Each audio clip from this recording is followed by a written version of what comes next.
And now I take you to another important part, and that is CAH. So CAH, let me just come back to this slide I always go to. We were talking from hypothalamus to pituitary, and now we're going on to the end organs. So we spoke about oxytocin, we spoke about vasopressin, we spoke about prolactin, we spoke about growth hormone. In the last lecture, we spoke about estrogen and progesterone. And here we are taking up almost all of this testosterone and adrenal hormones, basically adrenal hormones. Now, when we come to the adrenal hormones, this slide will give you the entire picture. Adrenal hormone, there are many hormones which are secreted by adrenal gland. There is a cortex and there is a medulla. The medulla of the adrenal gland, it secretes the catecholamines. So epinephrine or epinephrine, dopamine, okay. If there is a problem in this, pheochromocytoma, you must have heard the term, that causes a lot of catastrophic events, okay, especially very, very labile blood pressure. So we'll talk about this later on, but right now we will be discussing about the adrenal cortex, which is 80% of the weight, and ACTH from the pituitary. It stimulates the adrenal cortex, and adrenal cortex is divided into 3 zones: glomerulosa, fasciculata, and reticularis. Glomerulosa secretes basically aldosterone. Fasciculata secretes the cortisol. Okay, it is MGA. So fasciculata secretes the glucocorticoids, and zona reticularis is the one which secretes all the androgens. Okay, so over here, don't get confused. Just remember reticularis with androgens. And this slide is the most important slide to understand CH. I had already taken CH before in one of my lectures. I think I did post it somewhere on the YouTube as well. But again, I'm going to take up CH today because it's a part of my, teaching endocrinology. And this slide is very, very important when it comes to CAH. So just see this slide. I'm going to be spending a, good amount of 5 to 10 minutes just on this slide, because once you do remember, you have a picture memory of this slide, everything else to come will become easy for you.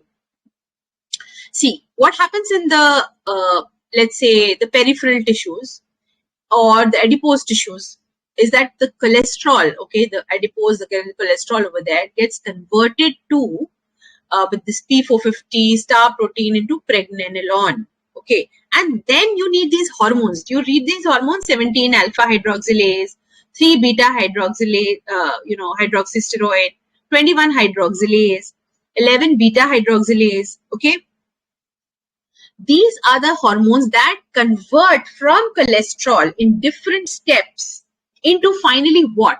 See, cholesterol is being converted to, just look at the end steps: aldosterone, cortisol, estrogen. So since we're talking about the females, we'll talk about the estrogen and estradiol, right? So finally, aldosterone, mineralocorticoid, cortisol. Now this is acting on the cholesterol is being converted into aldosterone, cortisol, estrogen. That means I'm talking about mineralocorticoids, glucocorticoids, and sex hormones by the hormones from the adrenal gland. Okay, the adrenal gland, see, this is secreting these hormones. How? By converting it into these organs, these end results. That means cholesterol, once it finally is there in the body, it is converted finally into aldosterone by aldosterone. That means mineralocorticoid by zona glomerulosa. Okay, so zona glomerulosa finally forms the aldosterone.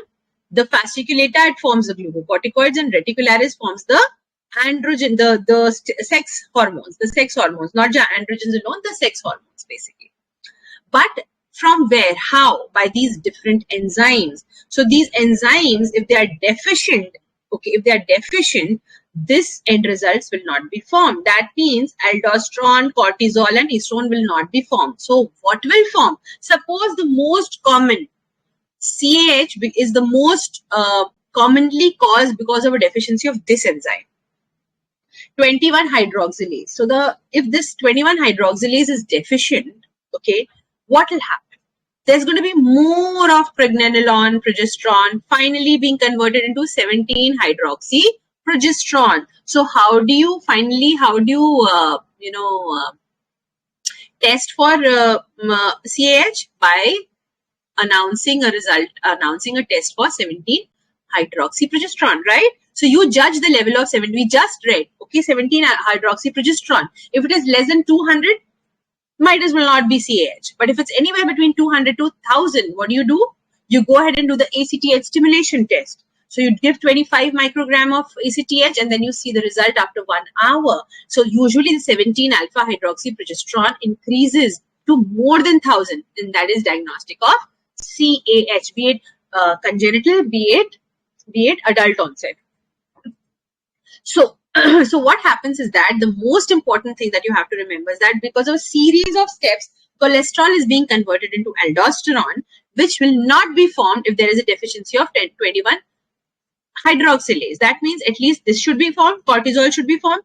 Now, if cortisol is, again, cortisol formation also you need 21 hydroxylase. So again, now 21 hydroxylase, cortisol is also not being formed. Whether you do need it for estrogen being formed? No. So that means in these patients, you have more of 17 alpha hydroxyprogesterone, which is getting converted into more and more of the androgens. Because see, androgens do not require 21 hydroxyprogesterone, 21 alpha hydroxylase to be converted into final terminal androgens.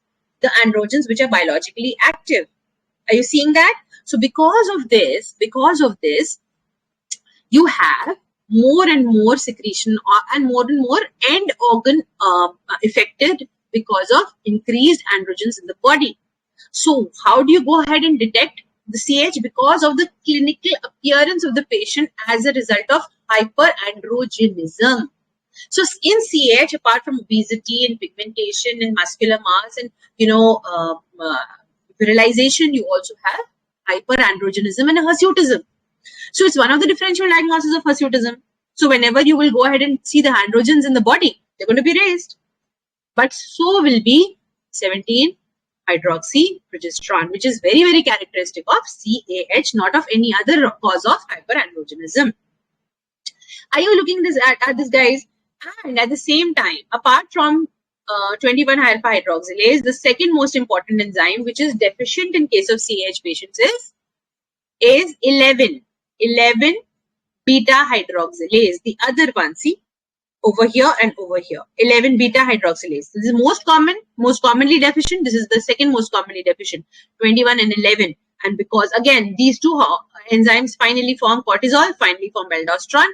And if they're not formed, what happens is that everything is shifted onto the androgen form. So these precursors, they increase, and the precursors, they go and form more and more of androgens.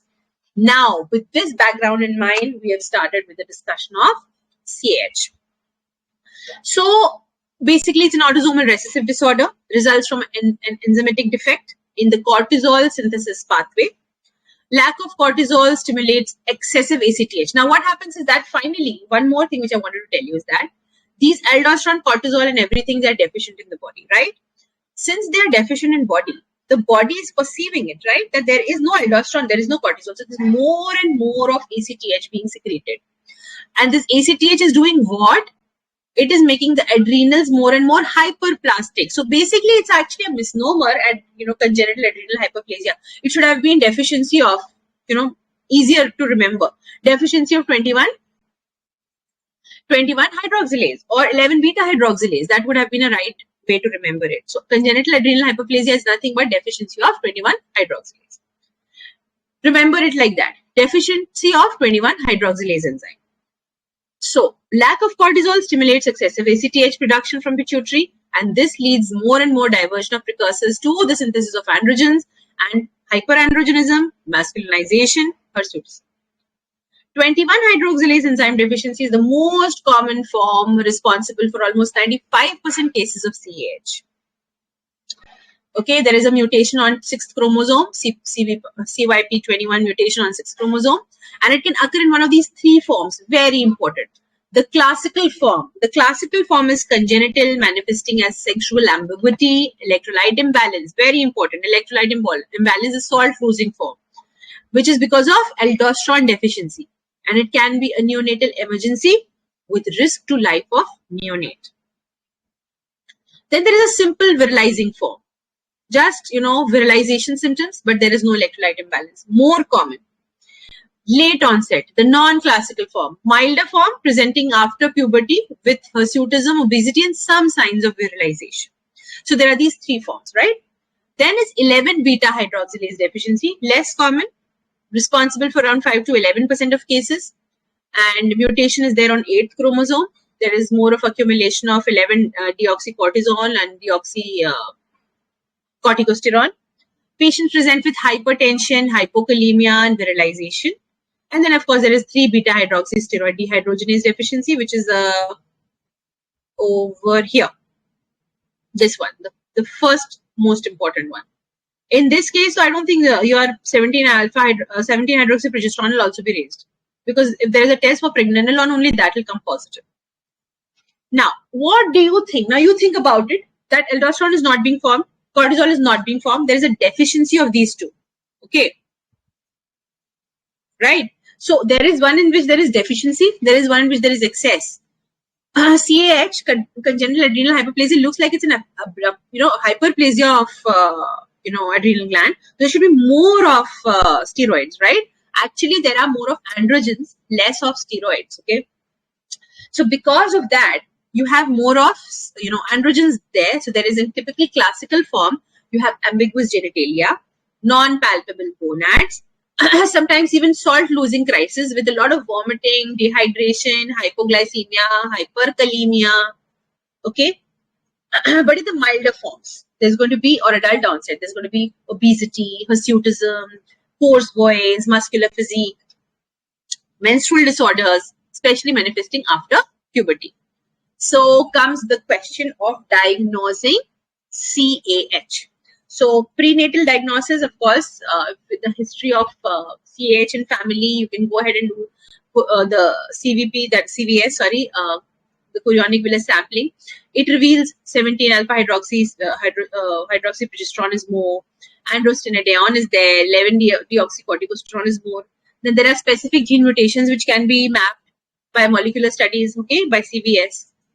Neonatal diagnosis you can easily do with the help of ambiguous genitalia, especially in case of the female babies. So all cases of ambiguous genitalia at birth should be considered as CH unless proven otherwise. So you have to go on those tracks only, no matter how small or how big the genital ambiguity is. You have to think of CH. You have to talk to the pediatrician. You have to say, send those tests like 70 alpha hydroxyprogesterone, ACTH stimulation if need be, so on and so forth. So what all do you find that?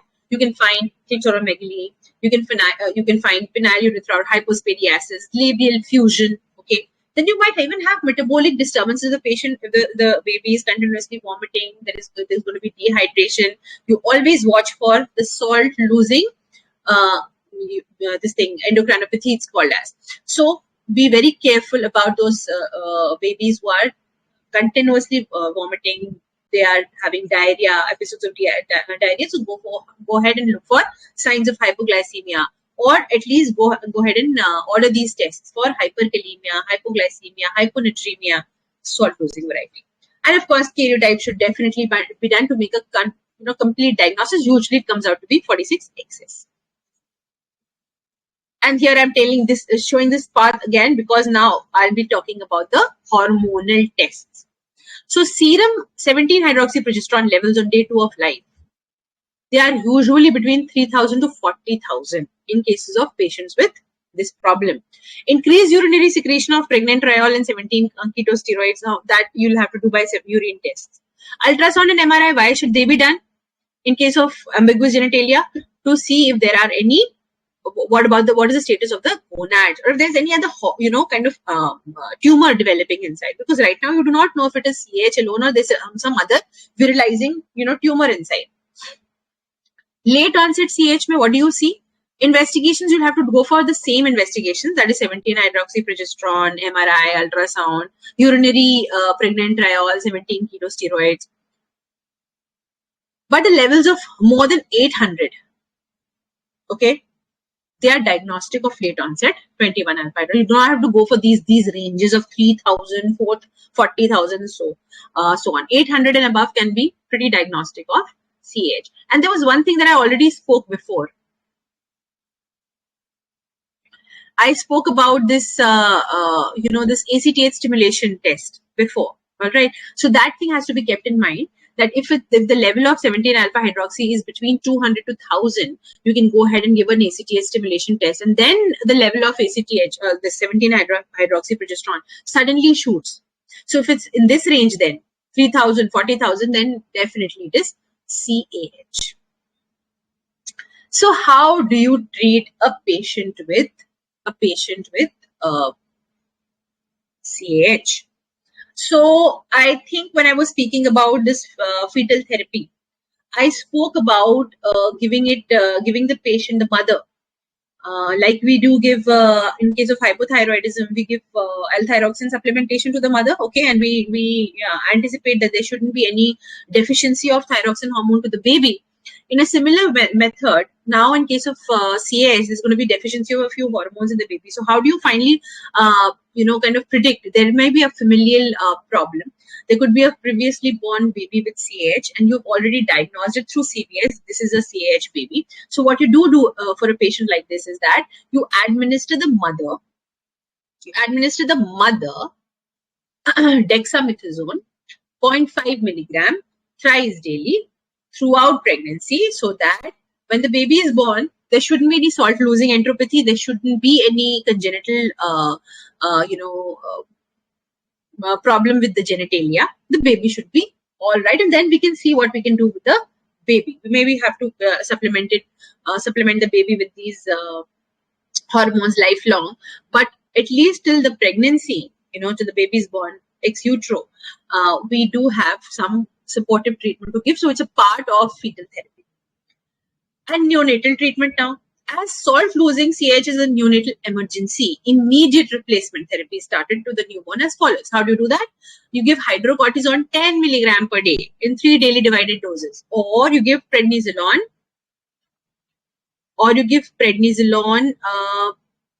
2.5. You give 2.5 milligram twice daily is given. Intravenous fluorocortisone 100 microgram per day with saline is recommended. The response should be monitored with serum levels of 17 alpha hydroxyprogesterone, testosterone, androstenedione. And what do you do? Keep the levels between 100 to 1000. Okay. Suddenly you don't want to bring it to less than 200, but somewhere between 100 to 1000 nanogram per deciliter. Children with 46XS should be given female gender. So this is a lot of psychological and, familial support which is required. And maybe partial clitoral amputation with glands conservation, clitoroplasty might be required for these patients, if at all it is, kind of diagnosed in the neonatal life. It was not known before. So what treatments do you have to offer? So remember writing these things down in the examination. Partial clitoral amputation with glands conservation, clitoroplasty should be there in your examination answer sheets, guys. It's performed between 5 to 10 years. When do you perform that? 5 to 10 years of age. Labial separation procedure, very important. Labioplasty, you can call it. They usually have delayed puberty. They usually have delayed menarche, and they have reduced fertility. So they should be thoroughly counseled. Then you have something called as adult onset CAH. You have to again give steroid therapy, and you have the idea is to keep 17 alpha hydroxyprogesterone less than 200 nanogram per deciliter. But in the neonates, you have to keep it somewhere between 100 to 1000. That's fine. So with this, we finish off with the CAH as well, guys.